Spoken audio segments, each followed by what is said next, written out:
Decision making planning का एक बहुत इंपॉर्टेंट एस्पेक्ट होता है।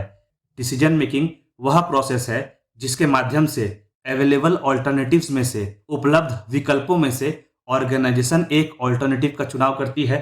डिसीजन मेकिंग प्रोसेस में अलग अलग टूल्स और टेक्निक्स की सहायता से काम करने का तरीका या यूं कहें कार्य प्रणाली का चुनाव किया जाता है। चलिए डिसीजन मेकिंग के कुछ डेफिनेशंस को देखते हैं। पीएफ ड्रूकर के अनुसार मैनेजर जो कुछ भी करता है वह डिसीजन मेकिंग के माध्यम से ही करता है। चलिए अगला डेफिनेशन देखते हैं जो कि है ट्रिवर्थ और न्यूपोर्ट का।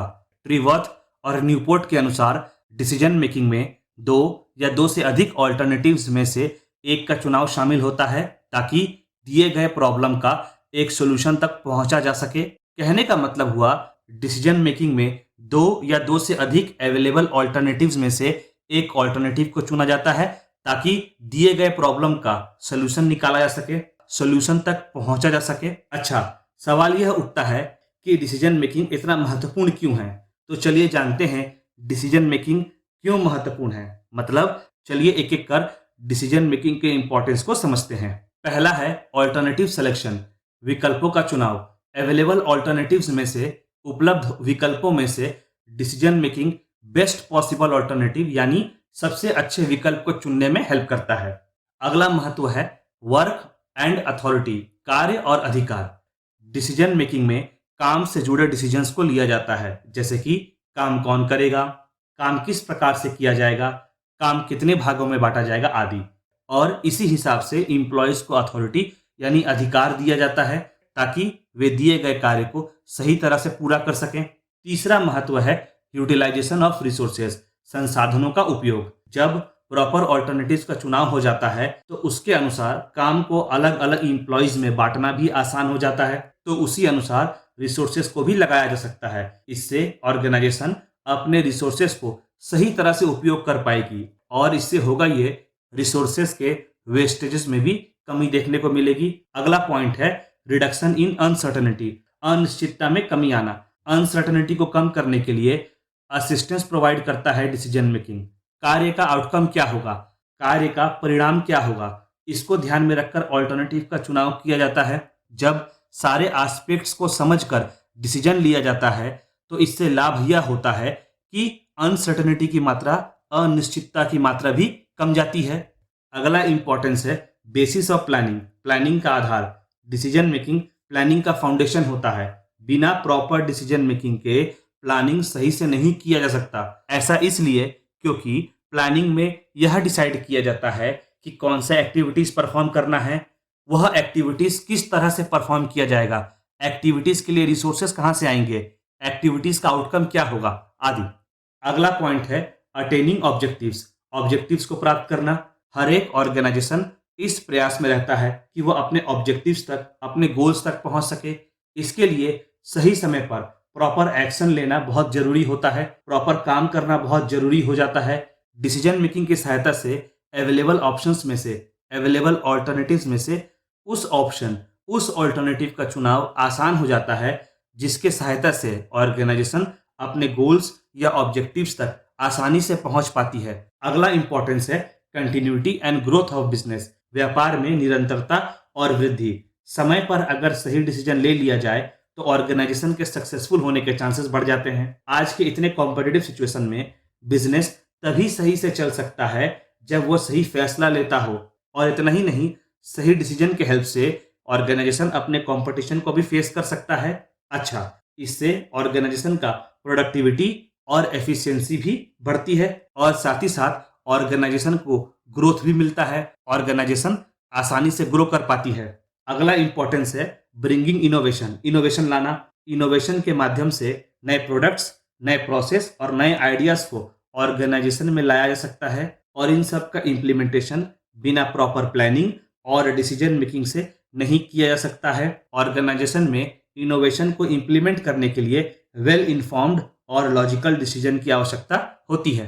अब तक हमें यह पता चल गया है कि डिसीजन मेकिंग एक बहुत इंपॉर्टेंट पार्ट है मैनेजमेंट का। बिना सटीक एनालिसिस के सही डिसीजंस नहीं लिया जा सकता है। हर्बर्ट साइमन की माने डिसीजन मेकिंग 3 प्रिंसिपल फेजेस से मिलकर बना है। पहला, डिसीजन लेने के लिए अवसर ढूंढना। दूसरा, कार्य प्रणाली चुनना यानी काम करने के तरीके को चुनना, और तीसरा अवेलेबल ऑल्टरनेटिव्स में से सही ऑल्टरनेटिव्स को चुनना। डिसीजन मेकिंग का प्रोसेस कुछ स्टेप्स से मिलकर बना है। चलिए एक एक कर उन स्टेप्स पर चर्चा करते हैं। सबसे पहला स्टेप है आइडेंटिफिकेशन ऑफ प्रॉब्लम, प्रॉब्लम का पहचान करना। अगर सही मायने में देखा जाए तो डिसीजन मेकिंग का प्रोसेस यहीं से स्टार्ट होता है। यह पहला स्टेप होता है डिसीजन मेकिंग प्रोसेस का। सबसे पहले प्रॉब्लम को क्लियरली पहचान लिया जाता है, क्योंकि अगर प्रॉब्लम का पता सटीक तरह से चलता है तो सही डिसीजन लेना आसान हो जाता है, क्योंकि प्रॉब्लम को सॉल्व करने के लिए डिसीजन लिया जाता है। अगला स्टेप है सर्च फॉर ऑल्टरनेटिव्स, ऑल्टरनेटिव्स को खोजना, विकल्पों को खोजना। प्रॉब्लम को आइडेंटिफाई कर लेने के बाद डिसीजन मेकर ऑल्टरनेटिव्स के विकल्पों को ढूंढता है। अच्छा, हम लोग इस बात को जानते हैं कि एक प्रॉब्लम को कई तरह से सॉल्व किया जा सकता है, तभी जाकर डिसीजन मेकिंग प्रोसेस का इंपॉर्टेंस होता है। अगर प्रॉब्लम को केवल एक ही तरह से सॉल्व किया जा सकता तो डिसीजन लेने की आवश्यकता कुछ खास नहीं पड़ती। कहने का मतलब है, अगर प्रॉब्लम को एक ही तरह से सॉल्व किया जा सकता तो डिसीजन मेकिंग प्रोसेस का कुछ खासा इंपॉर्टेंस नहीं होता। हाँ, किस हद तक ऑल्टरनेटिव्स को, विकल्प को ढूंढा जाएगा, यह प्रॉब्लम के इंपॉर्टेंस पर निर्भर करता है। जितना इंपॉर्टेंट प्रॉब्लम होगा उतना ही एफर्ट लगाकर उस प्रॉब्लम के लिए ऑल्टरनेटिव यानी विकल्प को ढूंढा जाएगा। तीसरा स्टेप है इवैल्यूएशन ऑफ ऑल्टरनेटिव, विकल्पों को इवैल्यूएट करना। ऑल्टरनेटिव्स को सर्च कर लेने के बाद, विकल्पों को खोज लेने के बाद अगला स्टेप होता है ऑल्टरनेटिव्स को इवैल्यूएट करना, विकल्पों को इवैल्यूएट करना।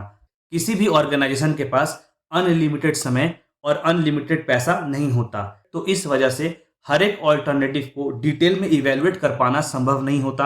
ऑर्गेनाइजेशन को सबसे सुटेबल ऑल्टरनेटिव को ही डिटेल में इवैल्यूएट करना चाहिए और प्रयास यह करना चाहिए, यह जाना जा सके कि किस हद तक चुना गया ऑल्टरनेटिव ऑर्गेनाइजेशन को उसके गोल और ऑब्जेक्टिव को अचीव करने में हेल्प करेगा, और उसी हिसाब से ऑल्टरनेटिव के चुनाव से संबंधित डिसीजंस को लेना चाहिए।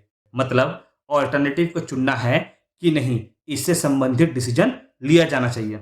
अगला स्टेप है चूजिंग ऑल्टरनेटिव, ऑल्टरनेटिव का चुनाव करना।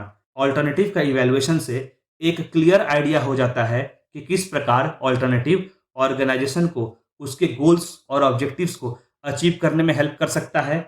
प्रयास यह करना चाहिए कि सबसे एप्रोप्रिएट ऑल्टरनेटिव का, सबसे उपयुक्त विकल्प का चुनाव हो, और जब चुनाव किया जाए तो उसके लिए डेटा, इंफॉर्मेशन और लॉजिक का प्रयोग करना चाहिए। मतलब डेटा, इंफॉर्मेशन और लॉजिक का यूज कर उचित ऑल्टरनेटिव को चुनने का डिसीजन लेना चाहिए। अगला पॉइंट है एक्शन। जब ऑल्टरनेटिव का चुनाव हो जाता है तो इस स्टेप में उसे इंप्लीमेंट किया जाता है। केवल ऑल्टरनेटिव का चुनाव से कुछ नहीं होता, उसे इंप्लीमेंट करना भी जरूरी होता है। इस स्टेप में मैनेजर को यह पता चलता है कि उसने जो डिसीजन लिया है वह सही है कि गलत। अगर इंप्लीमेंट करते समय किसी भी प्रकार का कोई एरर होता है तो उस एरर को कम करने का, उस एरर को हटाने का प्रयास करना चाहिए।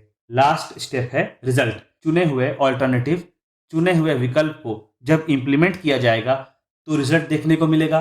मैनेजर का यह ड्यूटी होता है कि वह देखे कि रिजल्ट ऑर्गेनाइजेशन के ऑब्जेक्टिव के अनुसार है भी कि नहीं, ताकि आने वाले समय में अगर किसी भी प्रकार का कोई एरर होने की संभावना होगी तो उसे मिनिमाइज किया जा सकेगा।